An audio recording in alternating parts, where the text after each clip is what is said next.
If I had to count how many people I've crushed on throughout my 25 years, I think I'd run out of hands before I reached my high school years. I wasn't necessarily boy crazy, but it didn't always take a lot for me to start developing feelings. A kind gesture or a zany personality was sometimes enough to get my heart fluttering. When I was in my preteen and early teenage years, I had a thing for funny boys. Maybe it's because during that time in my life, I was easily bogged down by the realities of keeping up with school that I left little to no time to address my true feelings of angst, frustration, and loss. I always felt like I had to mature fast, and the only three things that made me feel young were Disney Channel, pop music, and the boys I crushed on. In elementary and middle school, I developed feelings for the class clowns.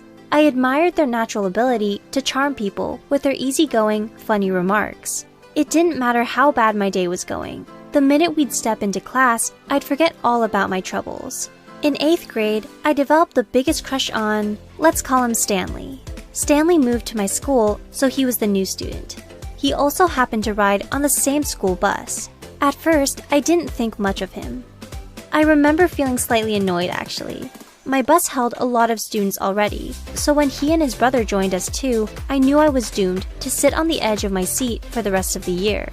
On his first day riding the bus to attend my school, I decided to sit next to him and this other boy in my grade. He was quiet, and we didn't talk at all. Over time, though, he became a riot. One day, he got up and started singing on the bus. The bus driver was mad and told him to sit down. Eventually, he did, but that didn't stop him from having a good time the rest of the ride.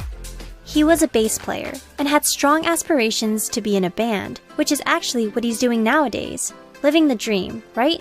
I never really interacted much with him, though. I liked him from afar.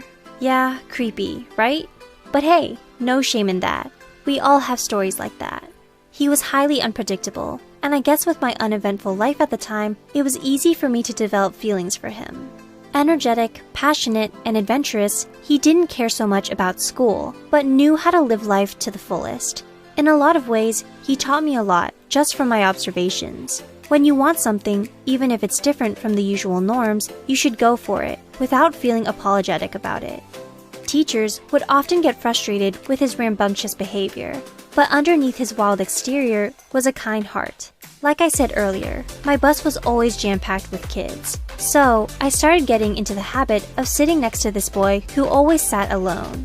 I guess he was super greedy about his space, while everyone else suffered sitting sometimes 3 people to a seat. So he expressed his annoyance with me. "It's the 3rd time this week you've asked me to move over," he scowled. Stanley, sitting behind us, saw the whole thing happen and stood up for me. "No one wants to sit next to you anyway," he said.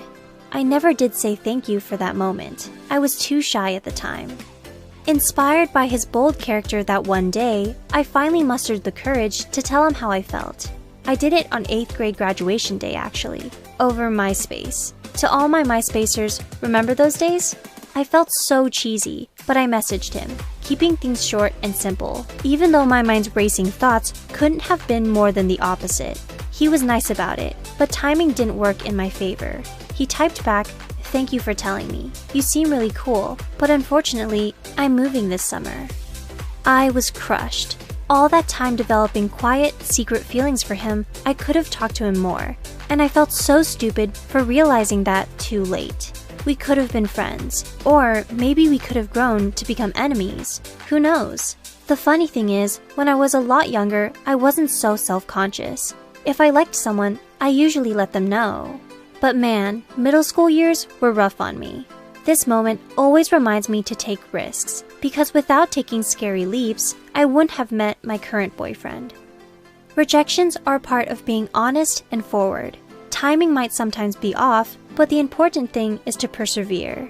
You never know who you're going to meet or where you're going to meet them. Whether it's through school, a mutual friend, or OkCupid, do yourself a favor and start recognizing things will get messy. But that should never be an excuse to not try. You'll thank yourself in the long run when you look back. When was the last time you confessed to your crush, and how did it turn out? Let us know in the comments section below. For more helpful content, please be sure to also subscribe. Thanks for watching.